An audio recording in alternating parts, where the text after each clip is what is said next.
As is always the way during the summer months, a first light arrival is key to location. Nothing more so than this morning. I've arrived here at Reading District's Junction 12 venue at 4 AM, and within half an hour of parking up on this lovely point swim, giving me a view at both ends of the lake, I've located what's probably the bulk of the carp. They're on the edge of an old stale 3-day-old wind, and to be fair, I haven't seen another carp in any other part of the lake. They're very, very condensed and localised in this zone. Now, how I'm going to approach this is from a little bit of experience. I know these fish can be very flighty, and raining down leads and bait on their heads at this time is a big no-no. So I'm going to go in with a very cautious approach to begin with, and I think to try and see out the end of this early morning feeding period, I'm just going to flick a couple of singles out there, see if I can't nick an early bite. If that doesn't happen, well, I'll skip those rods in at midday, and then I'll have a sort of careful exploration of all the little zones that I've watched them show over. See if I can't locate a nice spot to be able to deploy some rigs and a decent bit of bait for this afternoon, ready for tomorrow morning's feeding spell. Now when that happens, obviously I'm going to be looking at the whole lake again. Hopefully we'll get a bite, and they'll stay in this zone. If not, there are other areas of this lake that I can explore. The whole lake is weedy, so they could end up anywhere, but from this morning's viewing, they're very much condensed into this zone off the side of this point. So that's where I'm going to make a start. I'm going to get a couple of rods out there, and then we'll explore the swim in a bit more detail at a later point this afternoon.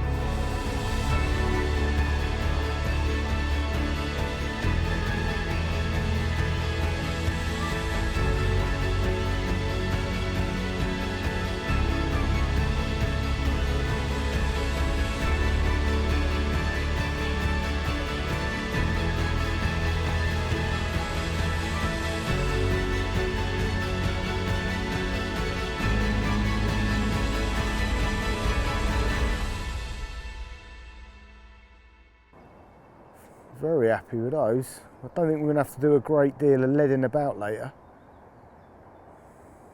Just a little bit. That's two nice drops in amongst where they were this morning. Mind you, it's gone quiet now, so whether they've retreated to the bush line or not remains to be seen, but they're out there.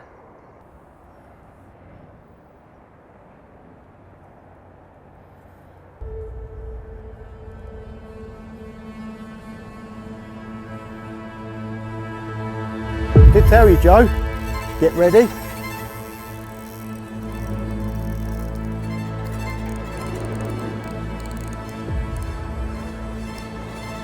Just pull it. Like a train.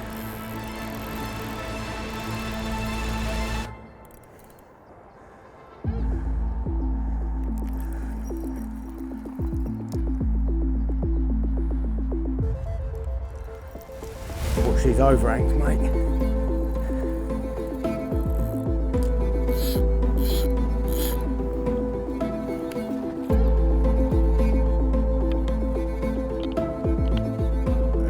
There's number one.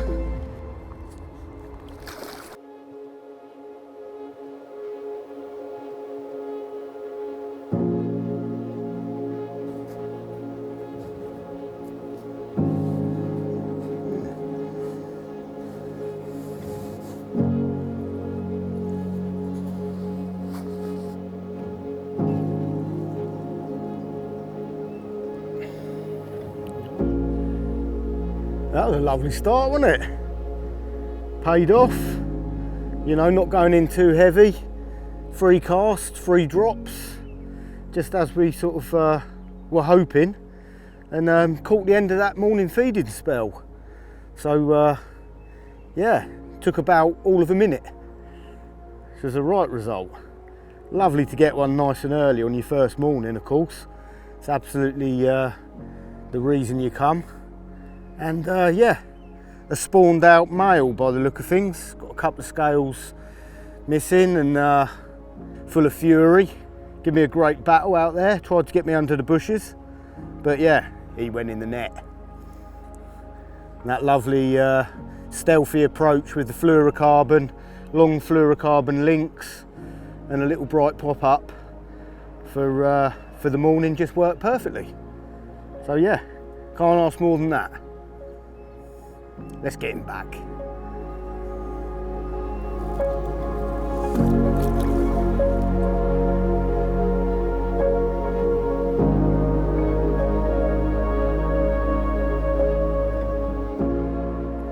Observation has always played a key and crucial role in my angling. I've always been a reactionary angler, and to that end, watching the water, watching the carp's habits, what they're up to in any given day is one of the most beneficial things to unlocking that key of A, location, and B, getting on feeding carp. And the summer, I believe, is now one of the most sort of crucial times for using your observational skills. The long hours of daylight, the very early mornings, the feeding spells can be short, and those sort of times when they're going to show you where they are and what they're up to can be quite condensed, generally very, very early morning. So I think it's uber important to be on your toes at all times at that time of the morning, you know, dawn, you know, walking the lake looking for those all important signs of feeding carp, i.e. head and shouldering, rolling, fizzing. These are all signs that you're going to get in abundance during the summer when that water's warm, when the carp have spawned and they're hungry, they're eating a lot, they're plundering those natural larders. So using your eyes is just about the best asset that you've got at this time of year.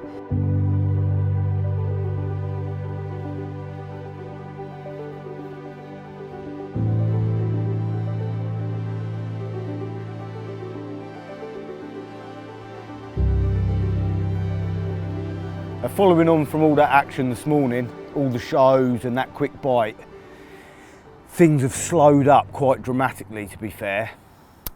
The lake's been pretty flat, so it's been great spotting conditions, but despite a lot of looking, the only few fish that I've seen has been down in the far corner.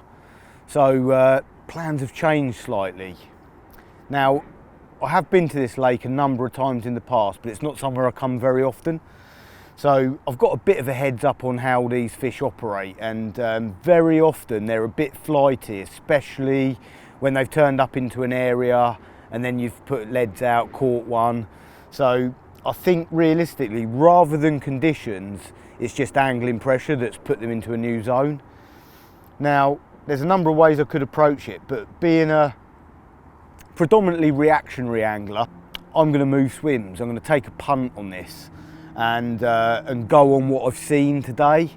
So I'm going to winch these rods in right now, but before I move round to that swim that I've seen them in, I'm going to have a quick lead around with my lead and braid rod, mark up these spots, get them clipped up, maybe ping a few baits out as well, and that will give me something to look at tomorrow morning. So I'm going to move on the fish that I've seen, but I'm going to give myself something to look at tomorrow. And if they do turn back up in this area, which is possible, all it means is that I winch the rods in from the other swim, come round here, clip the rods up, and I can stealthily ping those rods back out, similar to what I did this morning, but with a little bit more accuracy, and hopefully capitalise on any situations that appear tomorrow morning. But in the meantime, you know, I'm getting itchy feet. I've not seen anything else here, and what I have seen has been down in the far corner. So, you know, I've got to react to it. So that's the plan. I'm going to action it now. I'm going to get everything going, and next time I see you, we'll be getting the rods out in a new swim.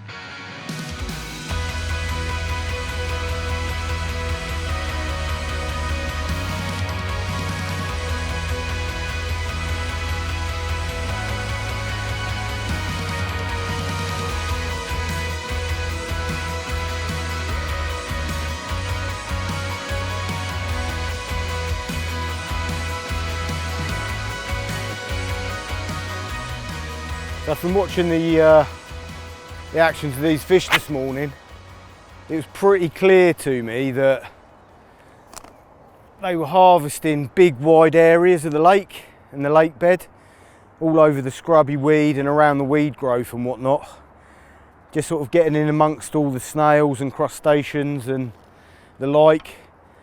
And you know, realistically for me, a lot of the time in the summer when I've got them pinned down to an area and I'm almost what you would consider spot fishing, it's a completely different scenario, and I'd be very accurate, spomming bait out large quantities onto a spot, probably fishing 2 rods on one spot, 1 on another, or just off of it.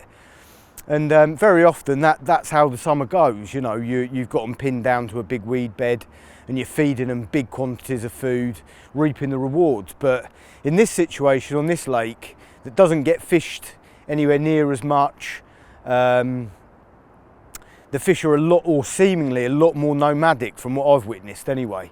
And it's more about opportunity, almost going back to that classic sort of spring style of tactic, moving around the lake, fishing little traps, little spreads of bait.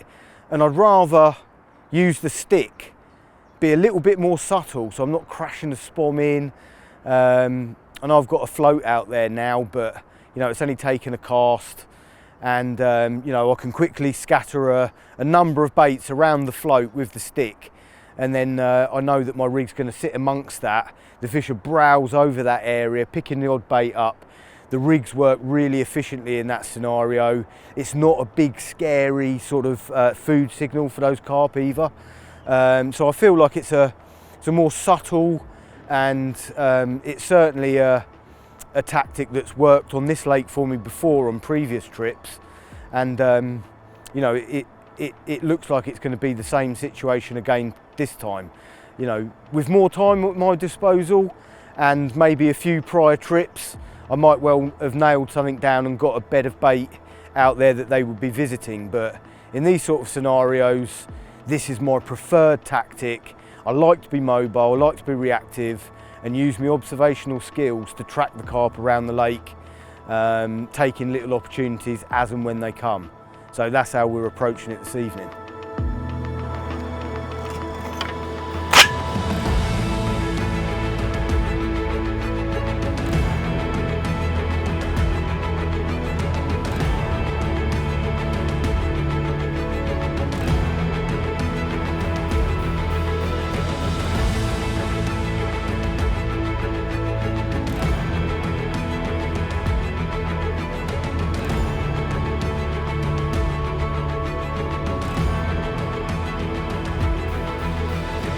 I've got a couple of rods out there now, and before I put this last one out, I just thought I'd talk you through the choice of tactics and techniques that I'm using, the materials I'm employing, and the reasons why.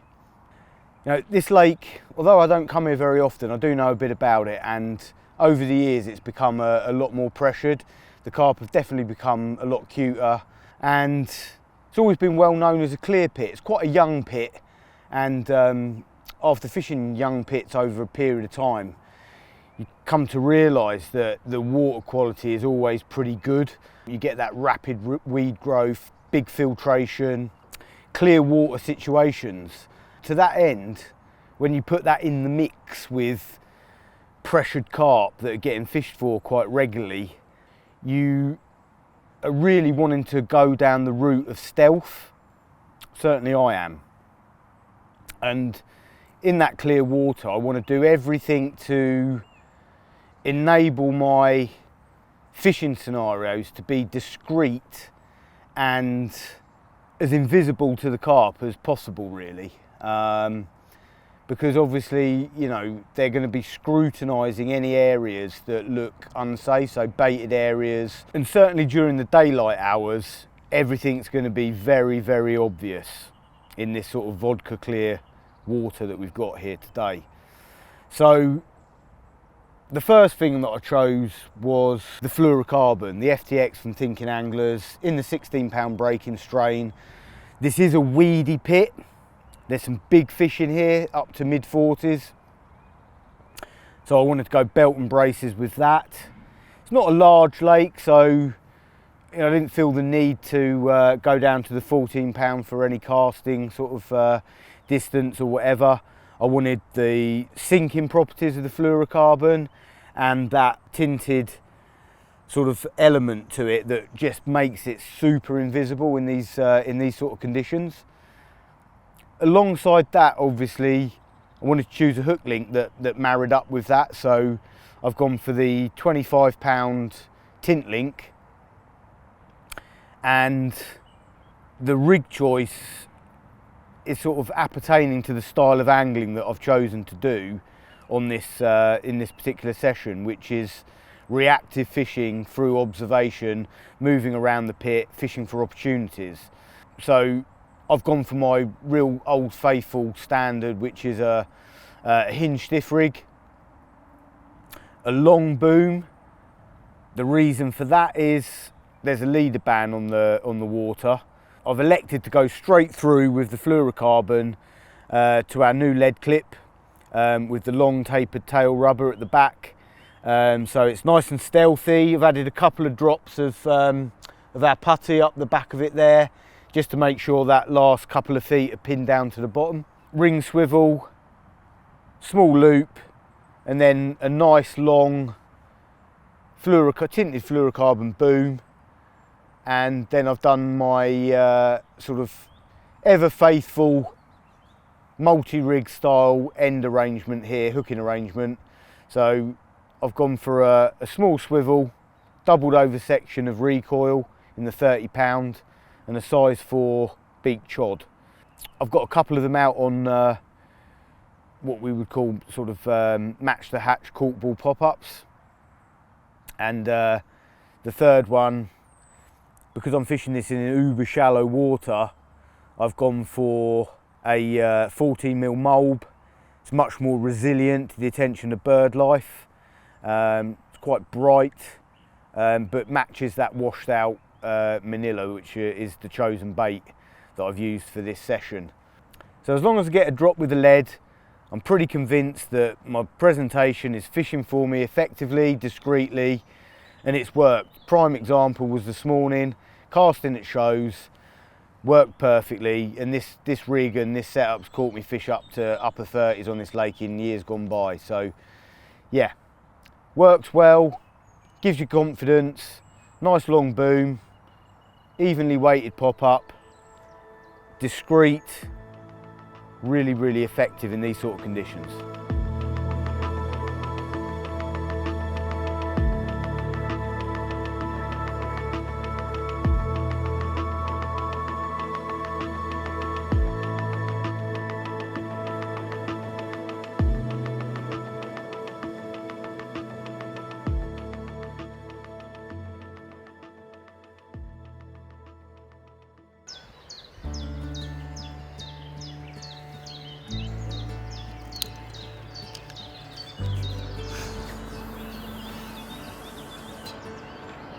Well, got up at first light, made sure I was on them, and sure enough, I saw 10 before 4:30, and just put this rod back out.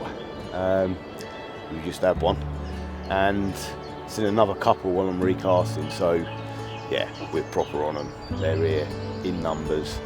Good chance of another bite this morning.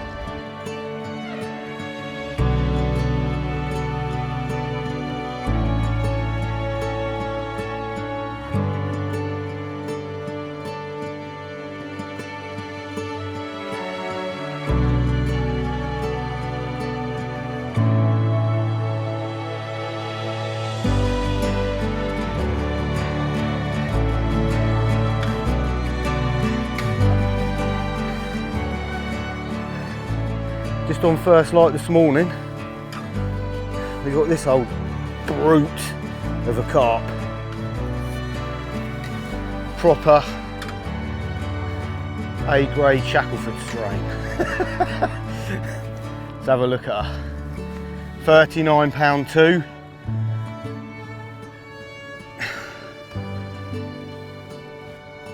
Absolute beast of a carp.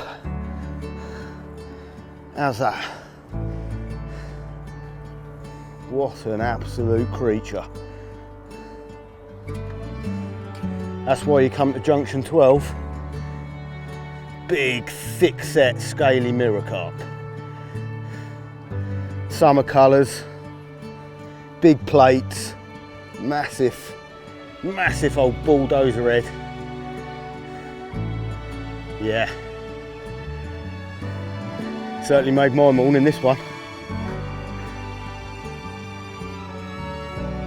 Tactics, rig, baiting strategy, everything paid off in the finest possible fashion. Let's have a look at the other side.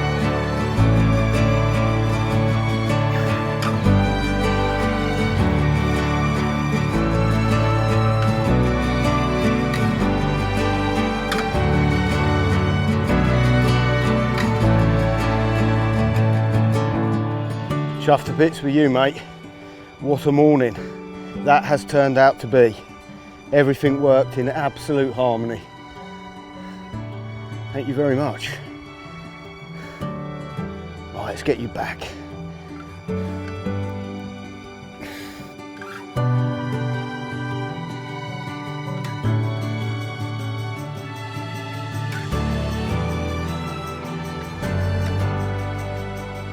One of the queens of the lake, that one. Absolute corker, made my morning. Exactly why we came here. He wants to go back. There you go, my darling.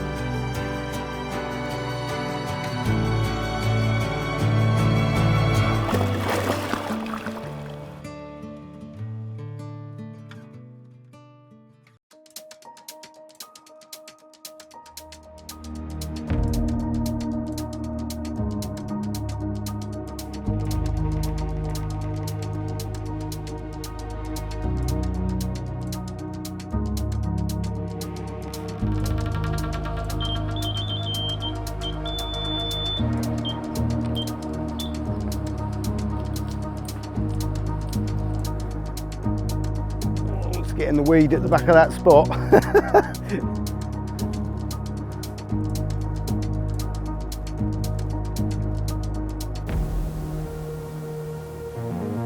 Oh, it's come off. Would you f***ing Adam and Eve it? At one turn.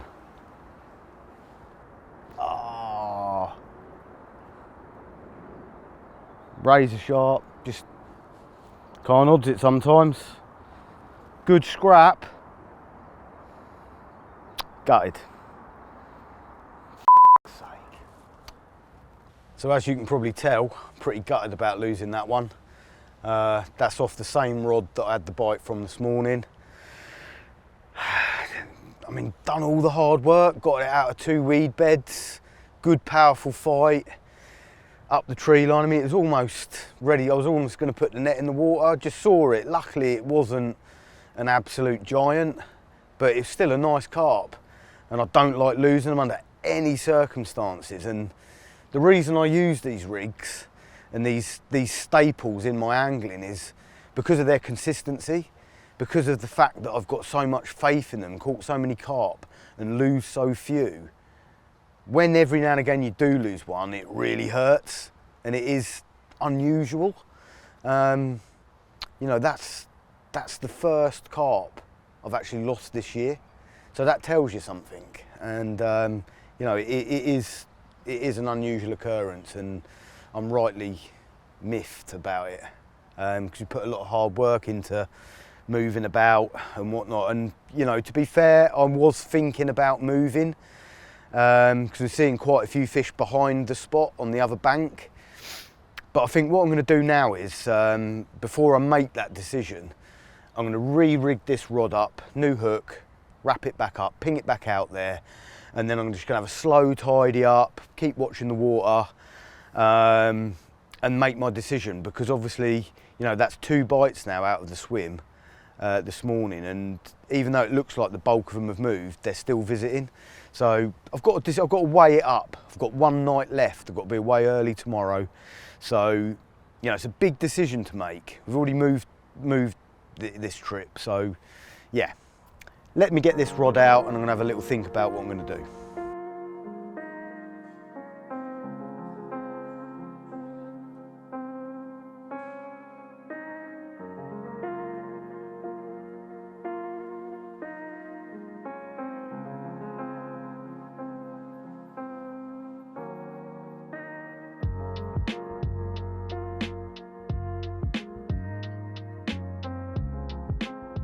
Things have developed somewhat this afternoon and we're staring down the barrel of a big west-southwest wind that's just pushed in.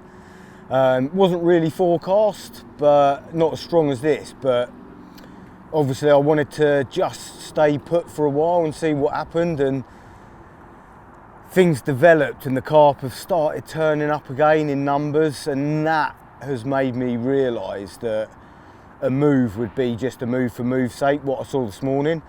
You know, we were talking about, you know, observation earlier and being reactive. Well, you know, that was the perfect scenario this morning. With these developments, I've decided that the best course of action is to stay put. Seen a few fish show in and around the zone. They're clearly building up here again.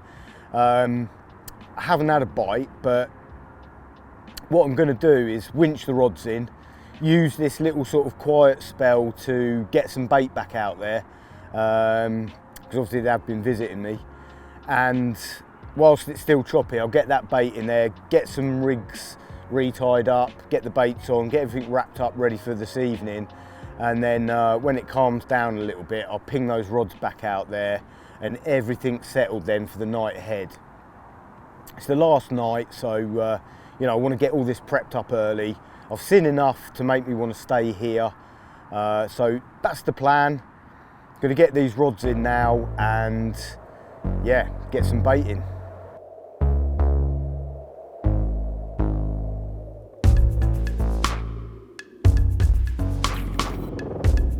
Summer for me has just been one of those really special times in carp angling, and when I think back on it, all those decades ago, and you know, the start of the run of big fish that I've had throughout the summer period, going back to two-tone in August, Burfield Common August, the Brute June, Baby Black June. You know, you're talking about really big, historic, iconic carp nowadays, and they were all summer captures.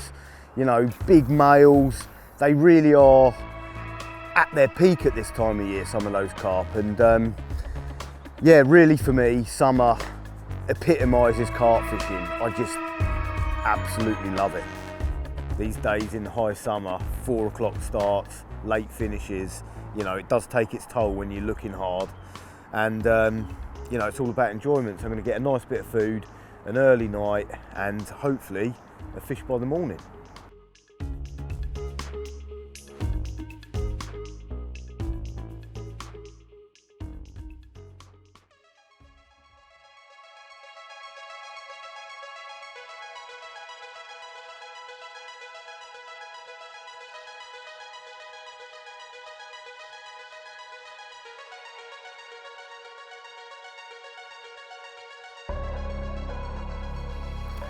Well, looks like the tail end of it all.